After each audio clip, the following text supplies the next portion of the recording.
Hello বন্ধুরা, তোমরা সব কেমন আছো? আশা করি তোমরা সব ভালো আছো। আমি তোমাদের সুমন, আর তোমরা দেখছো আমার ইউটিউব চ্যানেল বাবু মশাই। তো বন্ধুরা, আজকে আমি আমার বাড়ি থেকে খুবই কাছে একটা মন্দির, সেটা হচ্ছে বাসুকীনাথ মন্দির। ঠিক আছে, তো আজকে ভোলে বাবার মন্দিরের উদ্দেশ্যে রওনা দিয়েছি। কিভাবে যাবে, কোথায় এই মন্দির, আর মন্দিরের ভেতরে কি কি আছে সব দর্শন তোমাদেরকে আমি দেখাবো। আজকে ওয়েদারটাও বড্ড খারাপ, ঠিক আছে, প্রচণ্ড ওয়েদার খারাপ, বৃষ্টি অল্প অল্প করে পড়ছে। তাও আমি তোমাদের জন্য বেরিয়ে পড়েছি সুন্দর মন্দিরের উদ্দেশ্যে। তো ভিডিওটা পুরোটা দেখো, ভিডিওটা যদি ভালো লাগে চ্যানেলটা অবশ্যই সাবস্ক্রাইব করে পাশে থেকো।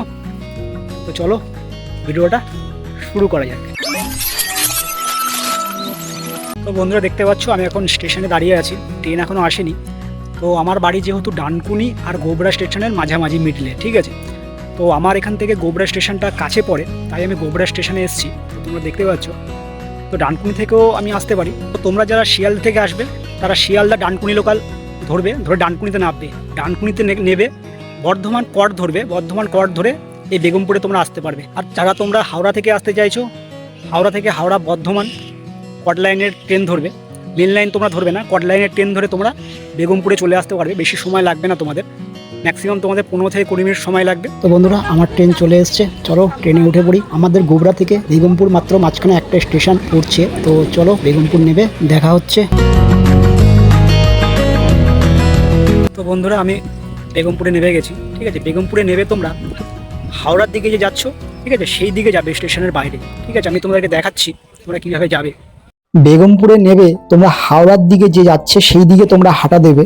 তোমাদেরকে আমি আরেকটা ইনফরমেশন দিচ্ছি, সেটা হচ্ছে তোমরা যারা হাওড়া থেকে আসবে তারা শুধু হাওড়া বর্ধমান কট নয়, এখানে চন্দনপুর লোকাল এবং মশাগ্রাম লোকাল এই দুটো ট্রেন ধরেও তোমরা হাওড়া থেকে আসতে পারো। ট্রেন তোমাদের 3 নম্বর প্ল্যাটফর্মে নামাবে, তো সেখান থেকে একটু এগিয়ে গিয়ে দেখবে তোমরা এরকম একটা ওভারব্রিজ। তো ওভারব্রিজ তোমরা ব্যবহার করতে পারো নাও পারো, কিন্তু সবাই এই ওভারব্রিজের সাইড দিয়ে দেখতে পাচ্ছ এই রাস্তা ধরে সোজা তোমরা এগিয়ে যাবে। এগিয়ে আসার পরে তোমরা দেখবে তোমাদের একটা বাঁ দিকে একটা ডান দিকে রাস্তা চলে গেছে, তো তোমরা বাঁ দিকে মোড় নেবে। বাঁ দিকে মোড় নিয়ে তোমরা সোজা হাঁটবে, হেঁটেই একটুখানি এগিয়ে দেখবে সব টোটো আর অটো দাঁড়িয়ে আছে।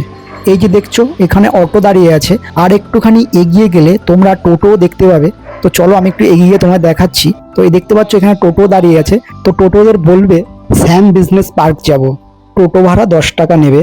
বন্ধুরা, এই যে দৃশ্যটা তোমরা দেখছো, এটা অ্যাকচুয়ালি আমি যখন টোটো করে যাচ্ছিলাম, টোটোটা এই জায়গাতে দাঁড়িয়েছিল, প্যাসেঞ্জার নামছিল, তখন আমি এই ভিডিওটা ক্যাপচার করছিলাম, কারণ এই জায়গাটা আমার অপূর্ব লাগছিল, খুব গ্রামীণ একটা অনুভব ফিল হচ্ছিল, যার কারণে তোমাদের কাছে ভিডিওটা আমি তুলে ধরেছি। টোটো তোমাদের রোডের, এই যে দেখছো রোড, এই রোডের পাশে তোমাদের টোটো নামিয়ে দেবে। তোমাদেরকে এই রোডে উঠে তোমাদেরকে একটুখানি এগিয়ে গিয়ে ওই ফুটে তোমাদের যেতে হবে। এই যে রোডটা দেখতে পাচ্ছ, অ্যাকচুয়ালি এই রোড দিয়ে তুমি যদি দমদম বা শিয়ালদা থেকে আসো, দুর্গাপুর রোড ধরে তুমি এই মন্দিরে পৌঁছাতে পারবে। আর আমিও যদি গাড়ি নিয়ে আসতাম আমার আরও সুবিধে হতো, একদম কাছে পড়তো। যেহেতু আমি ভিডিওটা তোমাদের উদ্দেশ্যে বানিয়েছি, তোমরা যাতে ঠিকভাবে আসতে পারো, সেই জন্য আমি হেঁটে ট্রেন ধরে এসেছি। যে দূরে দেখছো পেট্রোল পাম্প, ঠিক আছে, পেট্রোল পাম্পের অপোজিটে এই মন্দির, ঠিক আছে। এই যে দেখছো শ্যাম বিজনেস পার্ক, ঠিক আছে। টোটো ওদের বলবে শ্যাম বিজনেস পার্কে যাবো, যে কোনো টোটো নিয়ে চলে আসবে তোমাদের। এর পাশেই আছে বাসুকীনাথ, এই যে দেখতে পাচ্ছ তোমরা দূরে লেখা আছে, ঠিক আছে। তো একই জায়গায় জিনিসটা, তো এদিক দিয়ে ঢুকতে হবে। বন্ধুরা, আমি চলে এসেছি মন্দিরের ভেতরে, ঠিক আছে। তো ওই বিজনেস পার্কের ভেতরেই তোমাকে গেট দিয়ে ঢুকতে হবে। তো ঢুকে তোমার বাঁ হাতে পড়বে। তো চলো মন্দিরের সামনে গিয়ে দেখা হচ্ছে। তো বন্ধুরা, দেখতে পাচ্ছ আমি মন্দিরের গায়ে চলে এসেছি, গেটের কাছে। তো খুব সুন্দর লাগছে গেটটা দেখতে। চলো ভেতরে ঢুকি, ভেতরে ঢুকে তোমাদের সমস্ত কিছু দর্শন করাবো। তো মন্দিরে ঢোকার গেটের কাছে তোমার দেখতে হবে এরকম হাতি, ঠিক আছে, এই সাইডে একটা আর এই সাইডে একটা। খুব সুন্দর লাগছিল হাতিটা দেখতে। আর গেটের ওপরে দেখো তোমরা দেখতে পাবে একটা গণেশজির মূর্তি।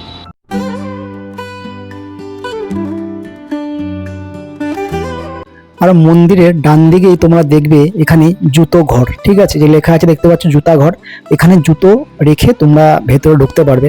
আর বাদিকে দেখতে পাবে হাত ধোয়ার জায়গা, ঠিক আছে, এখানে একটা কল আছে হাত ধোয়ার। তো চলো আমরা মন্দিরের ভেতরে প্রবেশ করি।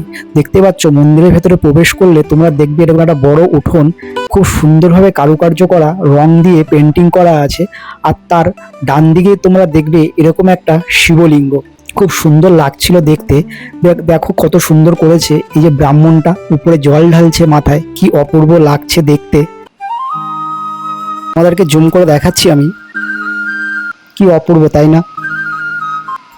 আর মন্দিরের ডান দিকে ঘুরলেই তোমরা একটু ডান দিকে গেলে দেখতে পাবে এখানে যে দেখো পানীয় জল, আর পাশেই আছে একটা শ্রী হনুমানজির মন্দির। তো তোমাদেরকে আমি হনুমানজির মন্দিরটা দেখাচ্ছি, হনুমানজির দর্শন করে নাও তোমরা। জয় বজরংবলী। দেখতে পাচ্ছ কি অপূর্ব মূর্তিটা, আর মন্দিরটার চূড়াটা দেখো কি সুন্দরভাবে সাজিয়েছে, খুব ভালো লাগছিল দেখতে। মেন যে মন্দির যেটা হচ্ছে বাসুকীনাথ ধাম, সেই মন্দিরটাই তোমাদেরকে আমি দেখাচ্ছি। দেখো কি অপূর্বভাবে তৈরি করেছে।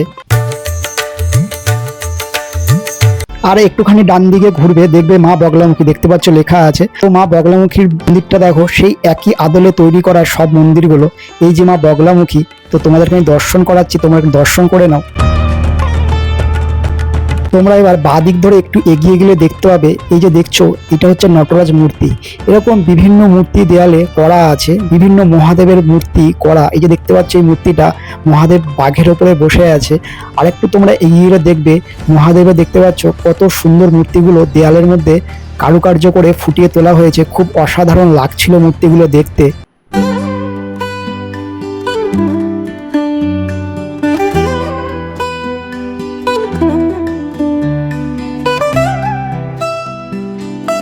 তারপরে তোমাদের যেটা চোখে পড়বে সেটা হচ্ছে এই যে নন্দী মহারাজের মন্দির। দেখতে পাচ্ছ এই মন্দিরটা খুব সুন্দরভাবে কারুকার্য করা হয়েছে। আমি তোমাদের সামনে থেকে দেখাচ্ছি আমাদের নন্দী মহারাজকে, কি অপূর্ব লাগছে। তো এইগুলো তোমরা মন্দিরের বাঁ দিকে দেখতে পাবে। আর মন্দিরে ঢোকার পরে তোমরা এই যে দেখছো এটা হচ্ছে একটা সূর্য মন্দির, ঠিক আছে। আর এবার তোমাদেরকে আমি নিয়ে যাচ্ছি মন্দিরের ডান দিকে। দেখতে পাচ্ছ মন্দিরের ডান দিকে যে বড় হলঘর আছে, সেই হলঘরের মাথার উপরেও বিভিন্ন রকম ভগবানের মূর্তি কারুকার্য করা হয়েছে। তোমাদেরকে আমি সেই মূর্তিগুলোই তোমাদেরকে দেখাচ্ছি এক এক করে। তোমরা দেখো কি অপূর্বভাবে সেই মূর্তিগুলো ফুটিয়ে তোলা হয়েছে।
তারপরে তোমরা একটু নিচের দিকে দেখতে পাবে, একটু এগিয়ে গিয়ে হবনস্থল, মানে এখানে হচ্ছে যজ্ঞ হয়।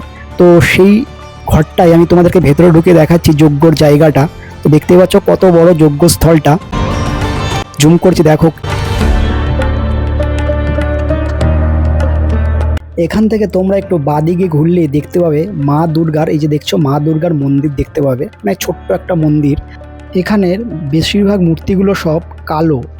দেখতে পাচ্ছ মা দুর্গা।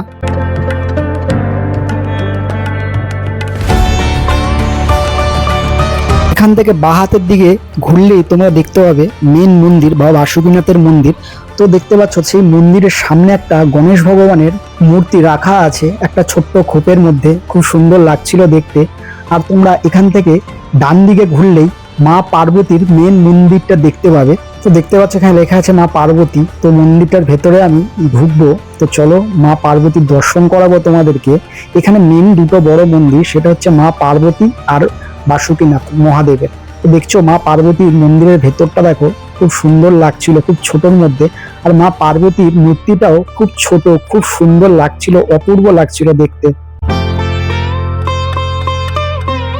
পার্বতী মায়ের মন্দিরের বাদিকে দেখবে এই যে মা কালী আর মা শীতলার মন্দির আছে। তো এই মন্দিরটা তোমার বাসুকীনাথ মন্দিরের আদলে তৈরি করা হয়েছে। তো দেখতে পাচ্ছ এইখানে লেখা আছে মা শীতলা। তো চলো মন্দিরের ভেতরে আমি তোমাদেরকে ঢুকে দেখাচ্ছি। তো দেখতে পাচ্ছ কিন্তু এখানে মা শীতলার মূর্তিটা ঘোরানো আছে পেছন দিকে, জানি না কেন। আর এই হচ্ছে মা কালী, দেখো কি অপূর্ব সেই দৃশ্য, মা কালীর সেই অপূর্ব রূপ। মা কালীর মন্দিরের পাশেই আবার দেখতে পাবে বাঁদিকে তোমরা এরকম মহাদেবের দেয়ালে বিভিন্ন রকম মূর্তি কারুকার্য করে ফুটিয়ে তোলা হয়েছে। তো দেখো এখানেও কত সুন্দর মূর্তিগুলো করেছে। আর যেটা দেখে খুব ভালো লাগলো সেটা হচ্ছে এই যে জিনিসটা দেখো, মহাদেবের একটা শিবলিঙ্গ জলের নিচে, আর দেখো কত খুচরো টাকা পড়ে আছে নিচে।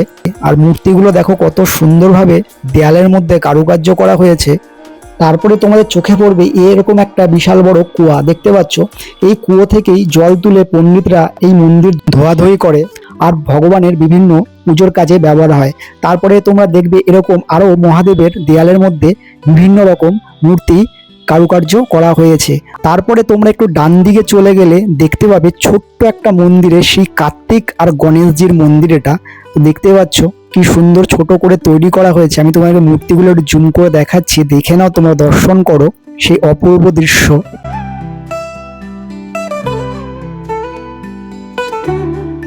এইবার তোমাদেরকে আমি নিয়ে যাচ্ছি মেন মন্দিরে। দেখতে পাচ্ছ বাবা বাসুকীনাথ ডানকুনি ধাম। অ্যাকচুয়ালি মন্দিরটা কিন্তু বেগমপুরের নাম অত নেই বলে লোকে চেনে না বলে তাই ডানকুনি সবাই চেনে, তাই ডানকুনি দিয়েছে। দেখতে পাচ্ছ মন্দিরের চূড়াটা কি অপূর্ব। তো চলো আমরা মন্দিরের ভেতরে ঢুকি। তোমরা কিন্তু কেউ ভুল করে ডানকুনিতে এই মন্দিরটা খুঁজো না, কারণ এটা অ্যাকচুয়ালি বেগমপুরেই তোমাদের আসতে হবে। তো এইখানে দেখতে পাচ্ছ মন্দিরের ভেতরে এই জায়গাটাতে ঢাক রাখা আছে, এখানে মানে ঢাক বাজানো হয়।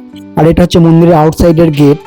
আর এইটা হচ্ছে স্বয়ং আমাদের বাসুকীনাথ, মানে হচ্ছে আমাদের মহাদেবের সেই অপূর্ব সেই মন্দির বা গর্ভগৃহ। দেখতে পাচ্ছ তোমরা, এই সেই আমাদের বাবা বাসুকীনাথ। দর্শন করো তোমরা বন্ধুরা। হর হর মহাদেব।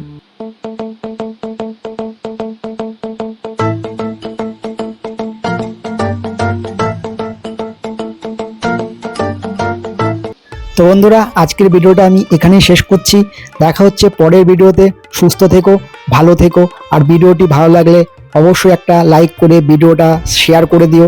আর যারা আমার চ্যানেলে নতুন, যারা প্রথমবার আমার এই ভিডিও দেখছো, তারা চ্যানেলটা অবশ্যই সাবস্ক্রাইব করে পাশে থেকো। টাটা।